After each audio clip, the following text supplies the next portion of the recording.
दोस्तों, आज मैं आपको सुनाने वाला हूँ कहानी सच्ची मित्रता। यमुना नदी के किनारे एक बहुत बड़ा जंगल था। उसमें तरह तरह के पेड़ लगे हुए थे।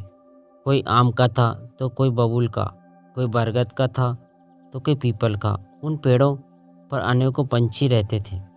आम के पेड़ पर एक कोयल रहती थी। उसका नाम था चित्रा। चित्रा बड़ा ही मीठा गाना गाती थी।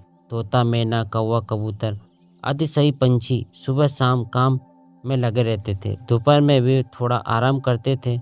उस समय चित्रा सबका मनोरंजन करती थी। चित्रा कोयल में एक बहुत बड़ा गुण था, वह था सबकी भलाई करने का। एक बार हरियल तोता का पैर टूट गया तो वह 7 दिन तक उसके लिए नीतू लोमड़ी के यहाँ से दवा लाती रही, पट्टी बांधती रही। चित्र गिरु कबूतर को बुखार आ गया तो उसकी सेवा करती रही। जो भी बीमार पड़ता चित्रा सभी की सेवा को हाजिर रहती। जो भी दुख मुसीबत होती चित्रा उसे दूर करने को तैयार रहती। यही कारण था कि सभी चित्रा को बहुत बहुत प्यार करते थे। एक बार की बात है, नदी के उस पार से एक बारहसिंगा उस जंगल में आया। चिड़िया, कबूतर, तोता, मैना सभी ने चहचहा कर उसका स्वागत किया। बारहसिंगे ने पेड़ों पर बैठे सभी पंछियों को एक बार देखा, फिर वह मुंह फिराकर चल दिया। जाकर वह नदी के किनारे हरी हरी घास में आराम से बैठ गया। उसका यह व्यवहार सभी पंछियों को बुरा लगा। कबूतर बोला, कैसा है यह, हमारी बात का कोई जवाब भी नहीं देता। तोता बोला, घमंडी है इसलिए मुंह फिराकर चल दिया है। मैना बोली, यह हमारा मेहमान है, चलो हम एक बार और उसका स्वागत करते हैं। फिर वह चित्रा से बोली, चित्रा दीदी, तुम बारहसिंगे के स्वागत में सुंदर सा गाना गाओ। चित्रा मीठे स्वर में गाने लगी। बड़े दादा तुम्हारा स्वागत कूहूँ, करते हम सब पंछी आज कूहूँ। यह भी घर अपना समझो कूहू, मिलजुल कर रहे हम सब ही कूहूँ। पर बारहसिंगे पर इसका कोई प्रभाव ना पड़ा। वह सोच रहा था कि मैं तो बड़ा हूँ, बड़े घर का हूँ, इन छोटे छोटे पंछियों से क्यों मित्रता करूँ। और वहाँ से छलांग लगाकर जंगल की ओर भाग गया। चित्रा को यह बड़ा बुरा लगा। पहले तो उसे गुस्सा आया, पर फिर उसने सोचा कि यह तो उसके माता पिता की गलती है कि उसे अच्छा व्यवहार करना नहीं सिखाया। चित्रा ने सोचा कि मैं उसे ठीक से व्यवहार करना सिखाऊंगी। वह जंगल बड़ा ही हरा भरा और सुहावना था।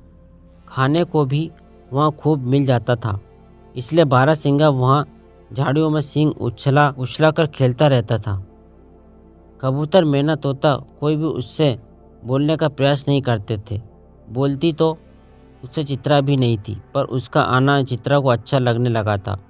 वह घंटों उसके लंबे घने सींगों को, चंचल दुकानों को देखती रहती। एक दिन अचानक ही जंगल की शांति भंग होने लगी। खटखट और धाए धाए की आवाज़ें सुनाई देने लगी। तोता, कबूतर आदि सब घबरा गए। वे अपने पंखों को फड़फड़ाकर कभी उस पेड़ पर उड़ने लगे।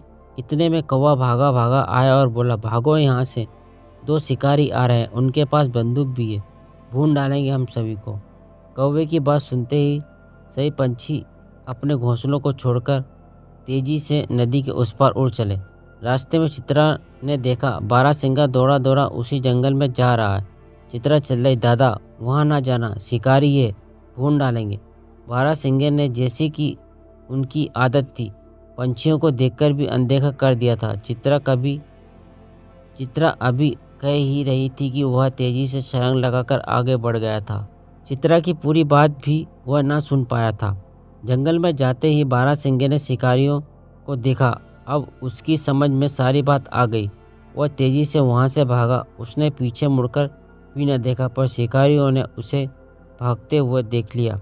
फिर क्या था, वो लगे उसका पीछा करने। बारहसिंगा अपने को झोपड़ियों में छिपाकर भागते हुए तंग आ गया, पर अंत में एक गोली आकर उसके पैर में लग ही गई। वह बेहोश होकर घनी झाड़ियों के पीछे गड्ढे में गिर गया। शिकारी अपने शिकार को ढूंढते ढूंढते आए। उन्होंने चारों ओर देखा, पर कहीं भी वह दिखाई ना दिया। घनी झाड़ियों और गड्ढों ने उनकी दृष्टि से बारहसिंगे को छिपा लिया था। अंत में वे निराश होकर लौट गए। रात होने पर भी जब बारहसिंगा ना लौटा तो जंगल के उस पर आम के पेड़ पर बैठी चित्रा को चिंता होने लगी। एक बार उसके मन में यह भाव भी आया कि बारहसिंगा जब बोलता तक नहीं, तब फिर क्यों उसकी परवाह की जाए। पर दूसरे ही क्षण उसने सोचा कि हम सब जीव जंतुओं को मिलजुल कर रहना चाहिए, एक दूसरे की सेवा सहायता करनी चाहिए। सारा आलस त्याग कर नींद से भरी आंखों को खोलकर चित्रा ने अंगड़ाई ली, अपने पंखों को फड़फड़ाया और जंगल की ओर चल पड़ी। चांदनी रात थी, हर जगह चांदनी छिटकी हुई थी, सब कुछ साफ साफ दिखाई दे रहा था। चित्रा ने नदी के किनारे पेड़ों के नीचे हरी हरी घास पर झाड़ियों के बीच में एक सभी जगह घूम घूम कर बारहसिंगे को देखकर वह कहीं दिखाई न दिया। अंत में निराश हो चित्रा उड़ चली।